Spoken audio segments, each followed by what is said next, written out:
Hello everyone, I am Mr. Vaibhav Titramare, lecturer in Mechanical Engineering Department, NIT Polytechnic, Nagpur.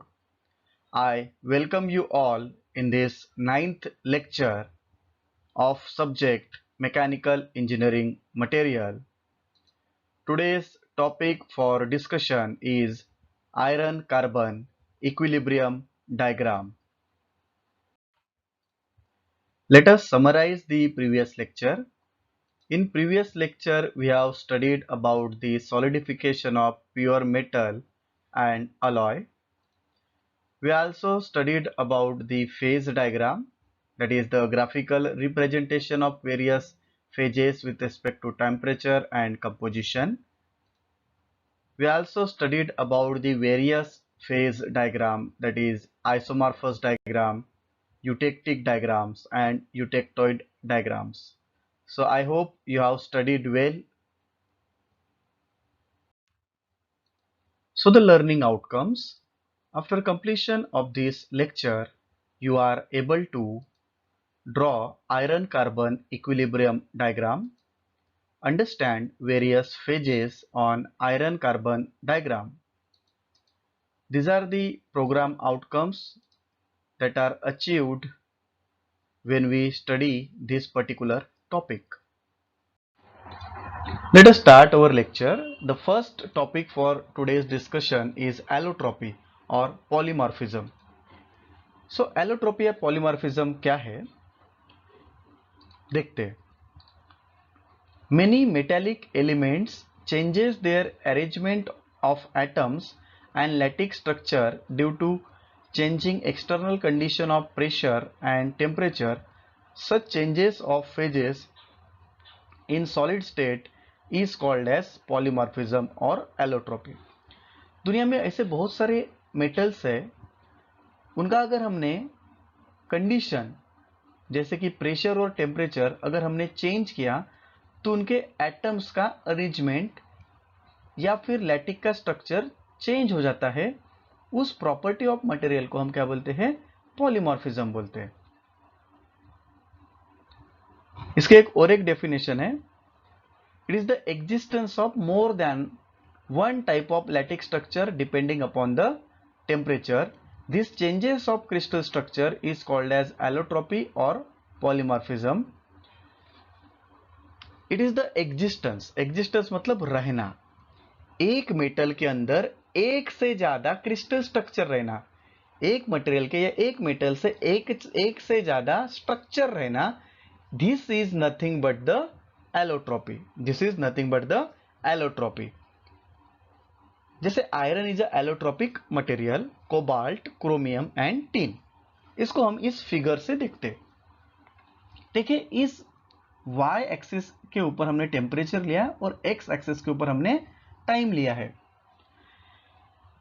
ये 1538 degree के ऊपर आप देखोगे तो आपको मोल्टन मेटल मिलेगा. मोल्टन मेटल किस फॉर्म में रहेगा, लिक्विड फॉर्म में रहेगा. कौन से फॉर्म में रहेगा, लिक्विड.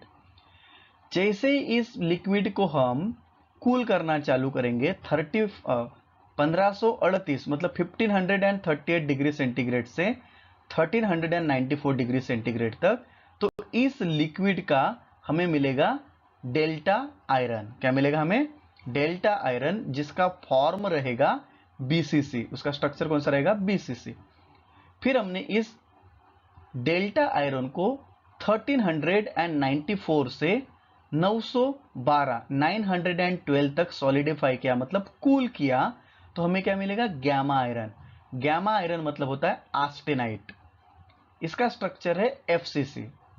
फिर हमने इसी आस्टेनाइट को 9 से 12 से एकदम रूम टेम्परेचर तक लाया. 912 से लेकर कहां तक रहा, रूम टेम्परेचर तक लाया, तो हमें क्या मिलेगा, अल्फा फेराइट. क्या मिलेगा हमें, अल्फा फेराइट. और इस अल्फा फेराइट का स्ट्रक्चर कौन सा है, बीसीसी स्ट्रक्चर है. बराबर है. 770 और 912 के बीच में जो अल्फा फेराइट मिलेगा वो नॉन मैग्नेटिक रहेगा. फेराइट मतलब आयरन, नॉन मैग्नेटिक आयरन मिलेगा. और 770 से लेकर हमारा एटमॉस्फेरिक टेम्परेचर तक हमारा जो आयरन रहेगा दैट इज मैग्नेटिक आयरन. तो ये सब यहां से लेकर यहां तक ये आयरन ही है, लेकिन इस आयरन के रूप अलग अलग है. रूप अलग अलग है मतलब इसका स्ट्रक्चर बीसीसी, इसका स्ट्रक्चर एफसीसी, इसका स्ट्रक्चर बीसीसी, बराबर है। तो एक ही मेटल के बहुत सारे स्ट्रक्चर रहना मतलब ही क्या होता है, एलोट्रोपी या पॉलीमॉर्फिज्म रहता है, बराबर है। और ये सब किसका खेल है, टेम्परेचर का खेल है। Got it? So pure iron when heated experience two changes in crystal structure before it melts. At room temperature the stable form alpha ferrite has an BCC structure. room temperature पे जो iron रहता है alpha ferrite वो BCC structure में रहता है। कहाँ सा रहता है वो, BCC रहता है। फेराइट एक्सपीरियंस से polymorphic transformation to FCC austenite at 912 degree centigrade. फिर अल्फा फेराइट का किसका बनेगा, डेल्टा फेराइट बनेगा। At 1394 degree centigrade austenite revert back to BCC, मतलब 1394 डिग्री सेंटीग्रेड पे आस्टेनाइट का फिर से रूप कौन सा हो जाता है, BCC हो जाता है। And the phase is delta ferrite, और डेल्टा फेराइट 1538 डिग्री सेंटीग्रेड पे मेल्ट हो जाता है। आयरन कार्बाइड सीमेंटेड और Fe3C and intermediate compound is form at 6.7 weight percentage of carbon. ये थोड़ी देर में हम पढ़ने वाले। अभी आपने ध्यान में रखना है कि सीमेंटाइड जो है उसका नाम है आयरन कार्बाइड, जिसका हमारा केमिकल कंपोजिशन है Fe3C, जिसमें 6.7 परसेंटेज ऑफ कार्बन रहता है। Typically all steel and cast iron have carbon content less than 6.7। आपको ध्यान में रखना है कि स्टील और कास्ट आयरन के अंदर 6.7 से कम ही कार्बन का परसेंटेज रहता है। Carbon is an interstitial impurity in iron and form a solid solution with the alpha, gamma and delta phases। और ये जो कार्बन है ये अल्फा, गैमा और डेल्टा के साथ फेजेस बनाता है। So let us discuss about the very important iron carbon equilibrium diagram. So iron carbon equilibrium diagram is a map of temperature at which different phases changes occur on slow heating and cooling. The important word is slow heating and cooling in relation to carbon is called as iron carbon diagram. So iron carbon diagram क्या है, it is a graphical representation। एक हम iron carbon diagram मतलब एक graph बनाते हैं जिसमें temperature रहेगा, फेजेस रहेंगे, और ये सब प्रोसेस जो है कार्बन से रिलेशन के साथ रहेगा, और सिर्फ हम इसको स्लो हीटिंग और कूलिंग के लिए ही कर सकते हैं। आयरन कार्बन डायग्राम हमें दिखाती है the type of alloy form when very slow cooling is happen, proper heat treatment temperature, and how the properties of steel can be change by heat treatment. तो these are the three things. ये तीन चीजों की अगर हमें पढ़ाई करनी है तो आयरन कार्बन डायग्राम का महत्व बहुत ज्यादा रहता है। सो आप सभी को जिसका इंतजार था आयरन कार्बन इक्विलिब्रियम डायग्राम अभी आपके स्क्रीन के ऊपर है, बराबर है। आयरन कार्बन इक्विलिब्रियम डायग्राम अगर हम पढ़ते हैं तो हमारे पास दो एक्सिस रहने चाहिए। एक एक्सिस रहेगा हमारा एक्स एक्सिस, जिसके ऊपर हम ले रहे हैं composition wait percentage of carbon, जो कि 0 से लेकर 6.67 परसेंटेज तक है। और on Y axis there is a temperature, जो हमने 0 डिग्री सेंटीग्रेड से 1600 डिग्री सेंटीग्रेड तक लिया हुआ है, बराबर है। ओके, हम देखते हैं अभी जो प्योर आयरन जो रहता है वो रूम टेम्परेचर पे अल्फा फेराइट रहता है। क्या रहता है, अल्फा फेराइट रहता है। और अल्फा फेराइट में कार्बन का जो प्रतिशत रहता है वो रहता है 0.022%। ये ध्यान में रखना है। अल्फा फेराइट का जो स्ट्रक्चर रहता है वह BCC रहता है। कौन सा स्ट्रक्चर रहता है अल्फा फेराइट का, BCC, बराबर है। तो यहाँ पे alpha ferrite is a pure eight room temperature. फिर हमने जैसे ही उसको स्लो हीटिंग दिया, तो 912 डिग्री सेंटीग्रेड 912 डिग्री सेंटीग्रेड पे हमने देखा था कि वो आस्टेनाइट में कन्वर्ट हो जाएगा। क्या किस में कन्वर्ट हो जाएगा बेटा, वो आस्टेनाइट में कन्वर्ट हो जाएगा। और आस्टेनाइट का क्रिस्टल स्ट्रक्चर क्या रहता है, FCC रहता है। आस्टेनाइट का क्रिस्टल स्ट्रक्चर क्या रहता है, FCC रहता है। देखिए तो सबसे नीचे में अल्फा फेराइट था, उसको हीट किया तो हमें क्या मिला, आस्टेनाइट मिला। फिर हमने आस्टेनाइट को हीट किया, फिर हमने क्या किया, आस्टेनाइट को हीट किया यहाँ पे 1398 डिग्री सेंटीग्रेड के पास, यहाँ तक 1398 डिग्री सेंटीग्रेड तक हीट किया। तो हमें क्या मिलेगा, डेल्टा फेराइट मिलेगा। क्या मिलेगा बेटा, डेल्टा फेराइट। और डेल्टा फेराइट का फिर से स्ट्रक्चर कौन सा रहता है, बीसीसी स्ट्रक्चर रहता है, बराबर है। तो ये हमारे 3 फेजेस हो गए, alpha ferrite, austenite and this is delta ferrite, बराबर है। ये जो ऊपरी वाला जो रीजन दिख रहा है, this region is of liquid, this is the region of liquid. ये जो 6.7% आपको दिख रहा है यहाँ पे, बराबर, 6.7% की जो लाइन है, ये नथिंग बट अ सीमेंटाइड। इसमें क्या है बेटा, सीमेंटाइड है, बराबर है। ओके, तो चौथा फेज आपका यहाँ पे हो गया सीमेंटाइड, बराबर है। अभी देखते हैं, जैसे आपको यहाँ पे एक पॉइंट मिल रहा होगा, ये सेम पॉइंट हमको यूटेक्टॉइड डायग्राम में मिला था, बराबर है। इस पॉइंट को हम यूटेक्टॉइड पॉइंट बोलते हैं, इस पॉइंट को हम क्या बोलते हैं, यूटेक्टॉइड पॉइंट, बराबर है। ये 0.76 यहाँ पे दिख रहा है, या इसको अपन 0.8 भी ले सकते हैं, 0.8 इज वेरी कॉमन, ओके। और यहाँ पे आपको एक पॉइंट दिख रहा है जो कि आपको यूटेक्टिक डायग्राम में मिला था। कहाँ पे मिला था, यूटेक्टिक डायग्राम में। तो ये जो पॉइंट है हमारा, ये है यूटेक्टिक पॉइंट है। और ये वाला जो पॉइंट है, ये वाला पॉइंट कौन सा है हमारा, this point is a eutectoid point. यहाँ पे एक पॉइंट है, this point is called as peritectic point, this point is called as peritectic point, बराबर। ये पॉइंट कौन सा आपका, पेरिटेटिक पॉइंट है, बराबर है। यहाँ पे 3 रिएक्शन फॉर्म होती है। कितनी रिएक्शन फॉर्म होती है, 3 रिएक्शन यहाँ पे हमारी फॉर्म होती है। जैसे कि हम देखते हैं यूटेक्टॉइड रिएक्शन, कौन से रिएक्शन देखते हैं, यूटेक्टॉइड। तो यहाँ पे यूटेक्टॉइड रिएक्शन हो रही थी, इसके अगर हमको रिएक्शन लिखनी है तो इस पॉइंट के ऊपर देखना है आपने। इस पॉइंट के ऊपर क्या है, आस्टेनाइट, इस पॉइंट के नीचे क्या है, अल्फा फेराइट और सीमेंटाइट, बराबर है।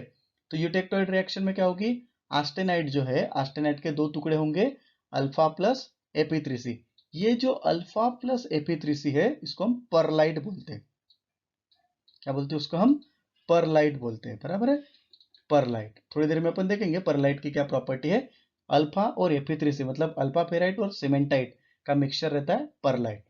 और ये कहाँ पे मिलेगा आपको, ये हमें मिलेगा इस वाले रीजन में, ये वाले रीजन में हमको परलाइट मिलेगा, बराबर है। और ये यूटेक्टाइड रिएक्शन से मिला। अभी हम यूटेक्टिक रिएक्शन देखते हैं। यहाँ पे यूटेक्टिक रिएक्शन, यूटेक्टिक रिएक्शन के ऊपर देखो क्या है, लिक्विड है। यूटेक्टिक रिएक्शन के ऊपर क्या है, लिक्विड है। और यूटेक्टिक रिएक्शन के नीचे क्या है, गैमा प्लस Fe3C। ये जो गैमा प्लस Fe3C, इसको लिड्यूबराइड बोलते हैं। क्या बोलते हैं इसको, लिड्यूबराइड, बराबर है। सो यूटेक्टिक रिएक्शन में क्या होगा, लिक्विड का हमें गैमा प्लस Fe3C मिला, जो कि 1147 डिग्री सेंटीग्रेड पे रिएक्शन बनी।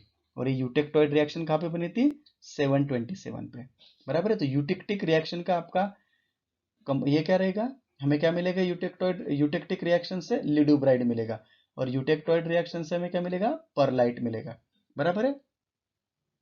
इसके बाद अब ये जो पेरिटेटिक पॉइंट है, इस पेरिटेटिक पॉइंट के ऊपर क्या है, ये जो रीजन है, यहाँ पे डेल्टा प्लस लिक्विड है। क्या है यहाँ पे, डेल्टा प्लस लिक्विड। इस पॉइंट के ऊपर डेल्टा प्लस लिक्विड, यहाँ पे पूरा भरा हुआ डेल्टा प्लस लिक्विड है ऊपर। और इसके नीचे क्या है, आस्टेनाइट, बराबर है। तो पेरिटेटिक रिएक्शन में क्या होता है, डेल्टा और लिक्विड कंबाइन होता है, मतलब ऐड हो रहे। देखो डेल्टा प्लस लिक्विड ऐड होके हमें क्या मिलेगा, आस्टेनाइट मिलेगा। क्या मिलेगा हमें, आस्टेनाइट मिलेगा, बराबर है। तो this is all about iron carbon equilibrium diagram. आपको ये अच्छे से देखना है, पूरी पिक्चर को आपने अच्छे से क्लियर करना है, बराबर है। टेम्परेचर कौन से कहाँ पे है, सब कुछ, बराबर है। तो हमने देखा अभी तक कि हमारे जो आयरन कार्बन डायग्राम है, वहाँ पे हमें आस्टेनाइट फेज मिला था, फेराइट मिला था, परलाइट मिला था, सीमेंटाइट मिला था और लिड्यूबराइट मिला था।